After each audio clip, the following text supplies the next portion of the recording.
देखिए, महान्यायवादी।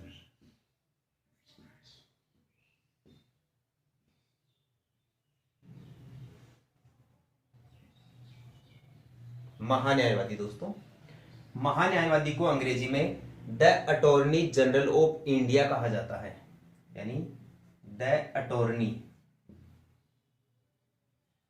General of India, the attorney general of India के नाम से जाना जाता है, यानी भारत का महान्यायवादी।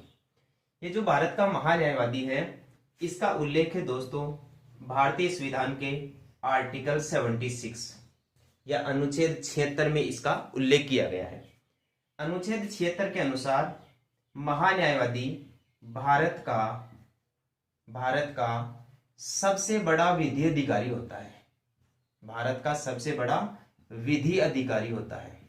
कई एग्जाम्स में ये क्वेश्चन पूछा जा चुका है कि भारत का सबसे बड़ा विधि अधिकारी कौन होता है, तो ये होता है दोस्तों महान्यायवादी। आप इसको भारत का प्रथम विधि अधिकारी भी कह सकते हैं। जो महान्यायवादी है, इस महान्यायवादी की दोस्तों नियुक्ति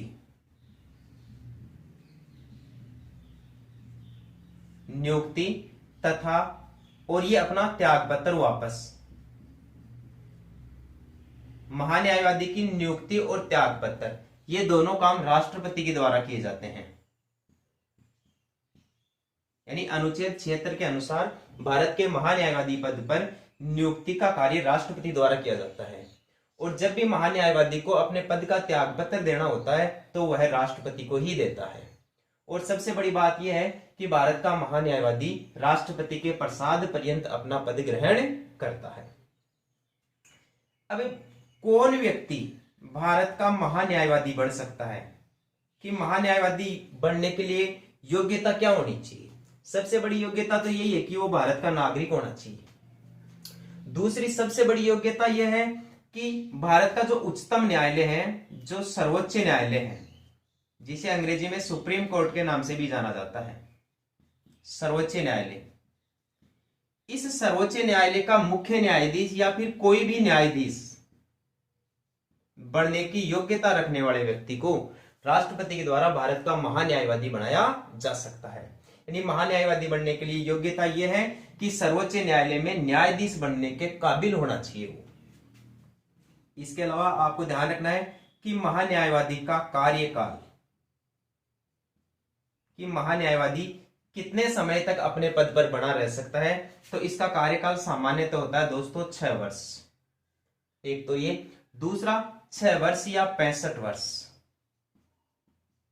65 वर्ष दोस्तों ये उसकी उम्र का है, कि जब महान्यायवादी पद पर नियुक्त व्यक्ति की उम्र 65 वर्ष हो जाएगी या 65 वर्ष से अधिक हो जाएगी तो उसका पद अपने आप रिक्त हो जाएगा, यानी उसे अपना त्याग पत्र देना पड़ेगा राष्ट्रपति को। अर्थात 65 साल से अधिक उम्र के व्यक्ति को भारत के महान्यायवादी पद पर नियुक्त नहीं किया जा सकता। तो या तो 6 वर्ष पूरे, या तो 6 वर्ष तक कार्य कर ले वो, या फिर उसकी 65 वर्ष आयु हो जाएगी। दोनों में से जो भी पूरा होगा वो उसका कार्यकाल माना जाएगा। अब भारत के महान्यायवादी के कार्य, कि भारत के महान्यायवादी के कार्य क्या है? भारत के महान्यायवादी का कार्य है दोस्तों कि भारत के राज्य क्षेत्र के अधीन आने वाले जितने भी न्यायालय हैं उन सभी में सुनवाई करने का अधिकार है महान्यायवादी के पास।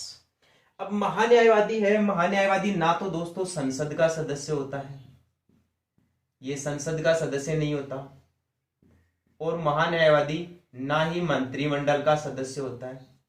ये ना तो संसद का सदस्य होता है और ना ही मंत्रिमंडल का सदस्य होता है, लेकिन ये संसद के दोनों सदनों की बैठकों में भाग ले सकता है। दोनों सदनों की बैठकों में इसको बोलने का अधिकार है। जो संसद की जो समितियां बनती है, संसदीय समितियां, उन संसदीय समितियों में महान्यायवादी सदस्य बन सकता है।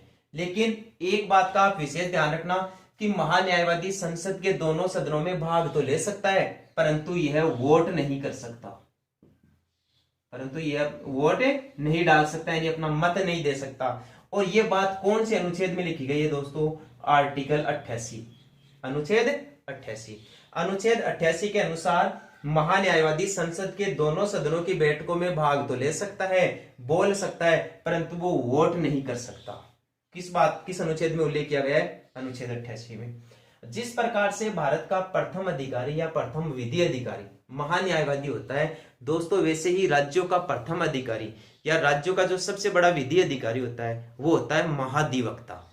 और महाधिवक्ता पद का उल्लेख किया गया है अनुच्छेद 165 में। ध्यान रखना है आपको ये बात कि अनुच्छेद 165 में महाधिवक्ता पद का उल्लेख किया गया है।